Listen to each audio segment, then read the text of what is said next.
Fact number 1। Guys, आजकल अगर आपने गौर किया हो तो अंतर्राष्ट्रीय मुद्दों पर इंडिया का एक परमानेंट फॉर्मूला बन चुका है कि वोटिंग से बचो और चिल करो। जी हाँ गाइस, इंडिया ने एक बार फिर से यूएन में ईरान के खिलाफ या ईरान के पक्ष में वोटिंग करने से मना कर दिया। दरअसल यूएन के ह्यूमन राइट काउंसिल में ये वोटिंग होनी थी कि ईरान में जो औरतों और बच्चों पर अत्याचार हो रहे हैं वो सही है या गलत। तो कई देशों ने, खासकर यूरोप और पश्चिम देशों ने ईरान के खिलाफ वोट किया था।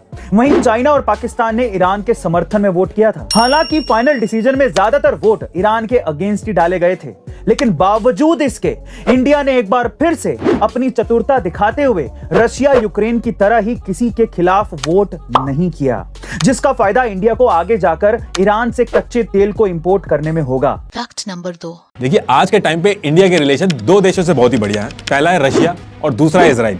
लेकिन अगर इंडिया को इन दोनों में से किसी एक को चुनना पड़े तो उस केस में क्या होगा? जी हाँ गाइस, ऐसा बिल्कुल हो सकता है, क्योंकि रशिया ने हाल ही में इजराइल को धमकी दी है और कहा है कि अगर इजराइल यूक्रेन की लगातार मदद करेगा तो हम सारे रिलेशन इजराइल से तोड़ देंगे और इसका अंजाम भी उसे भुगतना पड़ेगा। एक्चुअल में प्रॉब्लम यह है कि रशिया ईरान से ड्रोन इंपोर्ट कर रहा है और उन्हीं ड्रोन का यूज करके यूक्रेन पर अटैक कर रहा है। लेकिन इजराइल भी इसी तरीके से ड्रोन यूक्रेन में भी एक्सपोर्ट कर रहा है, जिससे रशिया को युद्ध में बहुत ही प्रॉब्लम हो रही है। वहीं रशिया इससे पहले यह मानता था कि इजराइल इंडिया की तरह उसका साथ देगा, एटलीस्ट साथ ना दे तो कम से कम बीच में नहीं आएगा। लेकिन इजराइल भी इसके उलट यूक्रेन का साथ दे रहा है और यही वजह है कि अब इंडिया के सामने भी चुनौती है कि वो वक्त आने पर इन दोनों देशों में से किसे चुनेगा।